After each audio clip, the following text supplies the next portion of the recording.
Welcome to the deep dive. Today, we are wrestling with a question that I think keeps a lot of leaders up at night. hmm Why do you get these incredibly talented teams? They've got sharp strategies, they have the resources, and they still underperform, or, even worse, they just completely burn out. It's a classic frustrating problem. Yeah. And the sources we looked at, they really point to this one uncomfortable truth, And what's that? that it's almost never the strategy that fails. It's the culture. The culture determines whether any strategy can actually be executed. For years, we called this the soft stuff. Right, HR's problem. Exactly. But now we know that the norms, the unwritten rules of your organization, that's the hard edge. That's your competitive advantage or your biggest liability. So the sources are basically saying it's a binary. Your culture either enables good stewardship, that is, responsibly managing the trust you've been given, or it makes it collapse. There's no middle ground. Absolutely. And stewardship isn't just about being a good person. It's an ecosystem, an operational ecosystem. An ecosystem, I like that. So culture is the environment.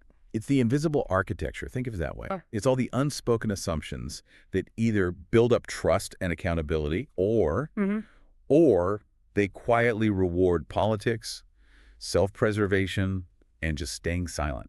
So what happens when the boss leaves the room? That is a great way to put it. Okay, so that's our mission for this deep dive. We're going to explore that ecosystem. We need to define this invisible architecture, figure out how to, diagnose its health, and then most critically, how leaders can actually cultivate it.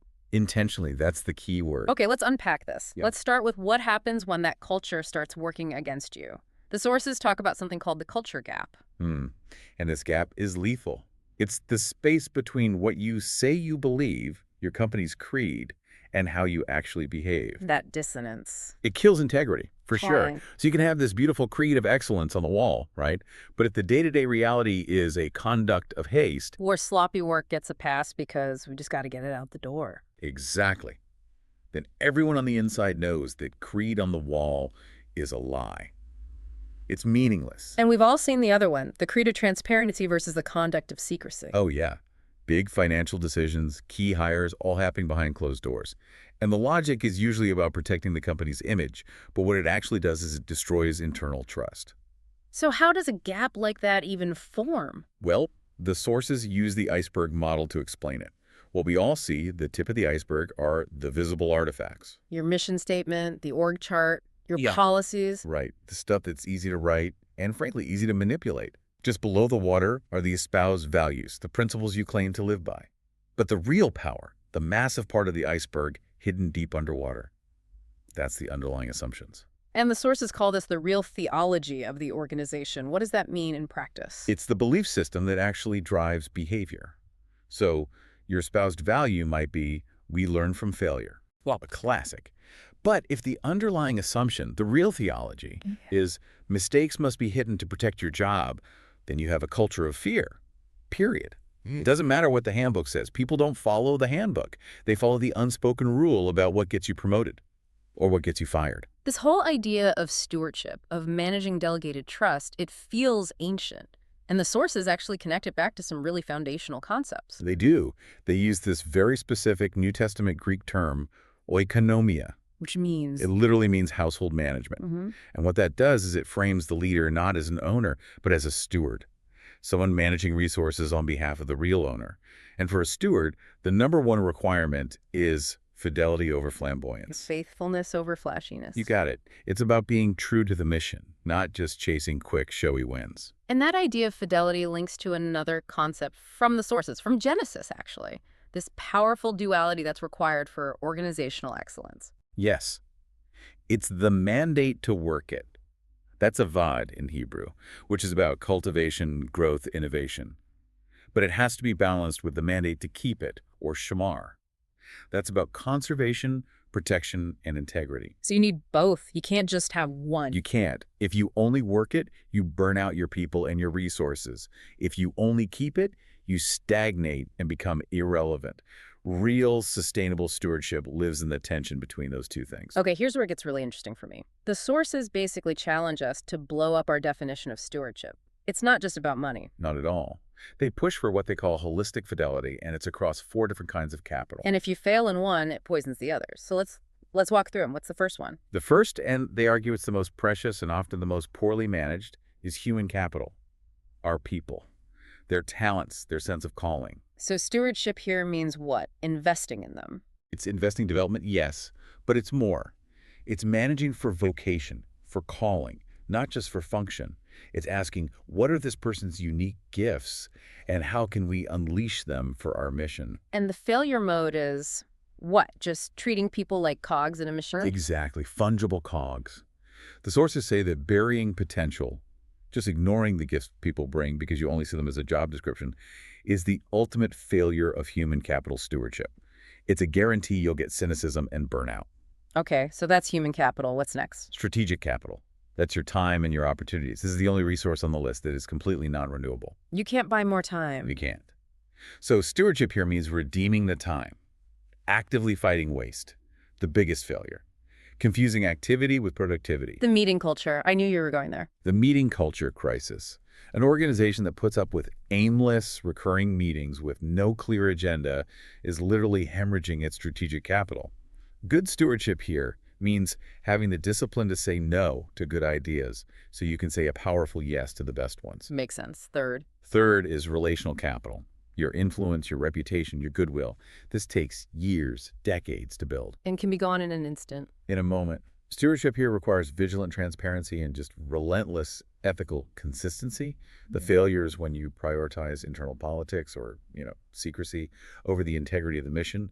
The truth always comes out, and the cost to your relational capital is devastating. Okay, and the fourth, the one we always think of first, financial capital. Your treasure, yes. Yeah. And it has to be managed with radical efficiency and prudence. The sources are really clear.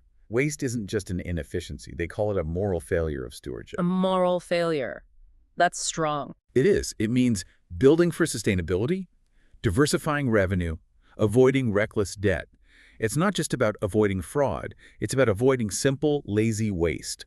Paying for software no one uses or letting departments hoard budget instead of putting it where it's needed most. So to make all four of those work, to have this holistic stewardship, the ecosystem needs a foundation. And the sources say it rests on three pillars: trust, transparency, and accountability. Let's start with trust. That one feels delicate. It is. And it's built on a paradox. Trust isn't built when a leader pretends to have all the answers, this display of omnipotence. It's built through displays of vulnerability. So the leader has to go first. The leader must go first, be the first to say, I was wrong, or I don't know, or I need help. If the leader hides their weakness, they're actively cultivating a culture of camouflage because everyone else will follow their lead. Okay, so from trust, we go to transparency.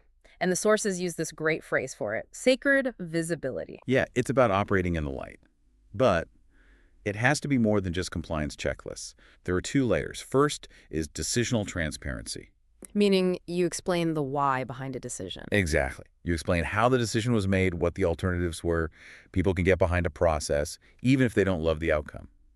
Then there's relational transparency, which is all about honest, direct feedback loops. And that's hard. The natural instinct is to hide, to avoid criticism. It is. Opacity is the default.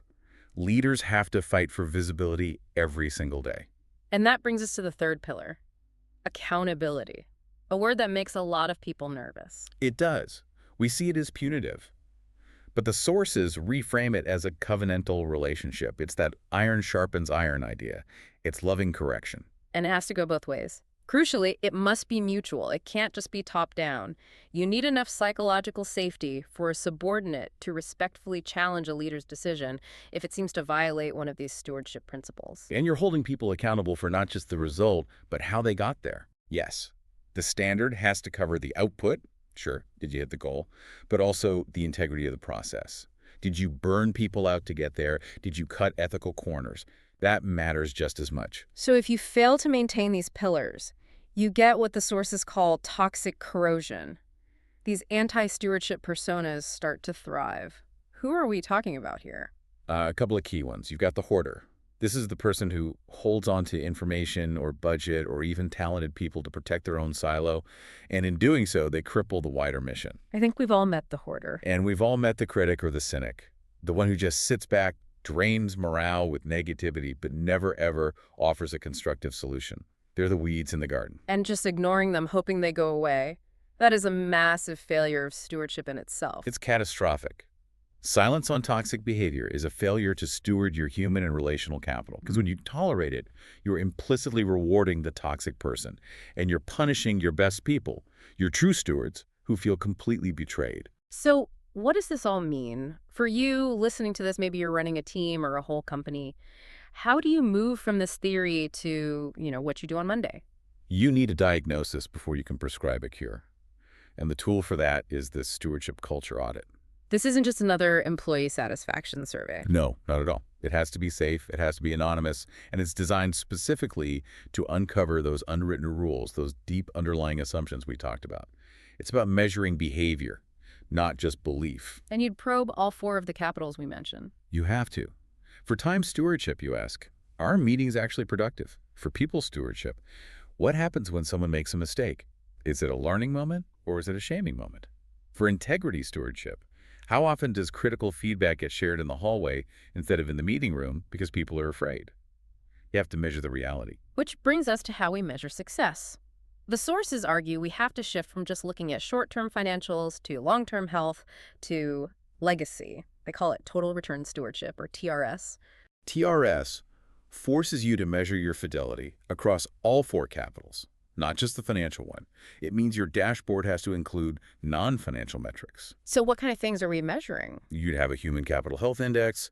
What's our staff retention? How much are we spending on development? You need a strategic capital health index. What's our meeting effectiveness score? And a relational capital health index. What do our partners and stakeholders actually think of us? These are the leading indicators of long-term health. And the person driving all this is the leader, the chief steward. Absolutely. This change has to be modeled from the top, relentlessly. You can't just mandate it. And the ultimate act of stewardship, it's institutionalizing this fidelity so that the organization stays healthy long after you're gone.